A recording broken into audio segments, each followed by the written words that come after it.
पुराने चाइना के north province में 3 मॉन्क रहते थे। उनका नाम किसी को नहीं पता है, क्योंकि उन्होंने कभी अपने बारे में कुछ बताया ही नहीं। उन्होंने कभी किसी बात का जवाब नहीं दिया। चीन में बस उन्हें 3 हंसते हुए भिक्षुओं के नाम से जाना जाता था। वे तीनों सिर्फ एक ही काम करते, एक गांव में प्रवेश करते, बाजार के बीचों बीच खड़े होते और हंसना चालू कर देते। वे अपने पूरे अस्तित्व के साथ हंसते। अचानक लोगों का ध्यान उनकी तरफ खींचा चला आता और धीरे धीरे उनके चारों तरफ एक बड़ी भीड़ इकट्ठा हो जाती। वे इतनी एकाग्रता, तल्लीनता व संपूर्णता के साथ हंसते कि उनकी हंसी देखकर सारा गांव हंसने लग जाता। जब वो पूरा गांव हंसी के समंदर में डूब जाता तो वे दूसरे गांव चले जाते। वे ना तो कुछ बोलते थे, ना ही कुछ उपदेश देते और ना ही कुछ शिक्षा। वे जहाँ भी जाते अपनी हंसी से ऐसा माहौल बनाते थे कि लोग अपने सारे दुख दर्द भूलकर बस हंसने लग जाते। धीरे धीरे चाइना के लोग उन्हें बहुत प्यार करने लगे और वो पूरे चाइना में फेमस हो गए 3 लाफिंग मॉन्क के नाम से। चाइना के लोग उन्हें बहुत प्यार करते, उनका सम्मान करते। इससे पहले और उनके बाद भी कभी किसी ने इस तरह से प्रचार नहीं किया कि जीवन केवल एक हंसी होना चाहिए और कुछ नहीं। वे विशेष रूप से किसी पर भी हंसते थे। वे बस हंसते थे जैसे कि उन्होंने ब्रह्मांडी मजाक को समझ लिया हो, जैसे कि उन्होंने ईश्वर की मजाक को समझ लिया हो। और उन्होंने एक शब्द का उपयोग किए बिना पूरे चाइना में इतना आनंद फैलाया जितना आज से पहले किसी ने न फैलाया था। लोग उनका नाम पूछते लेकिन वो बस हंसते, तो ये उनका नाम बन गया 3 हंसते हुए भिक्षु, 3 लाफिंग मॉन्क्स। पूरे चाइना में घूम घूम कर लोगों को हंसाते हुए समय के साथ वे तीनों बूढ़े हो गए और एक रात जब वे एक गांव में ठहरे हुए थे, उन तीनों में से एक भिक्षु की मौत हो गई। पूरा गांव स्तब्ध रह गया।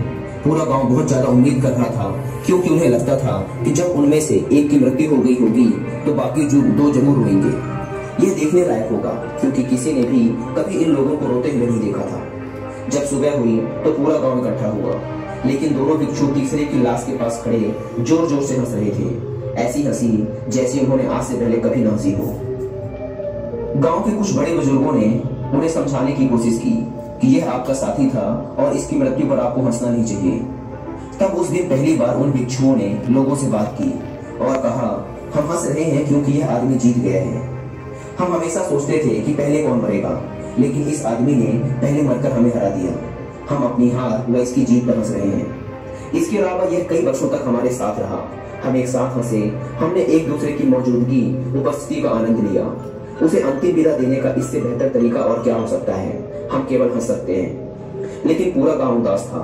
जब मृत भिक्षु के शरीर को अंतिम संस्कार के लिए चिता पर लिटाया गया तो सारे गांव वालों को एहसास हुआ कि शेष 2 भिक्षु केवल मजाक नहीं कर रहे थे, वह तीसरा जो मृत था वह भी हंस रहा था। चीन में यह प्रथा थी कि जब एक इंसान की मृत्यु हो जाती थी तो उसके पुराने कपड़े उतारकर उसे नहला धुलाकर उसे नए कपड़े पहना दिए जाते थे।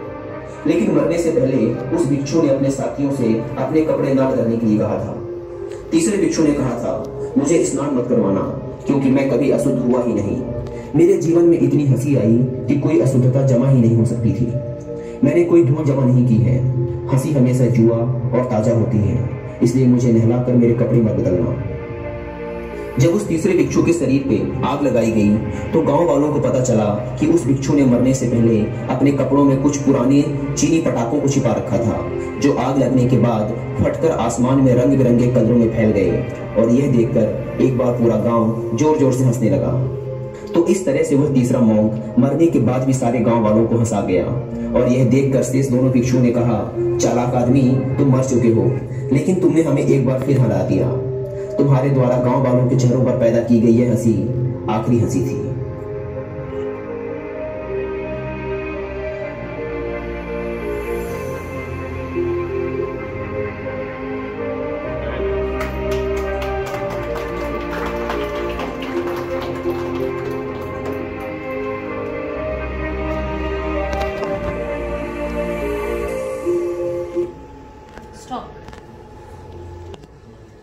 क्या सीखा? And this is a true story. घर में सब फेंगशुई का एक क्रेज चला था किसी समय पे।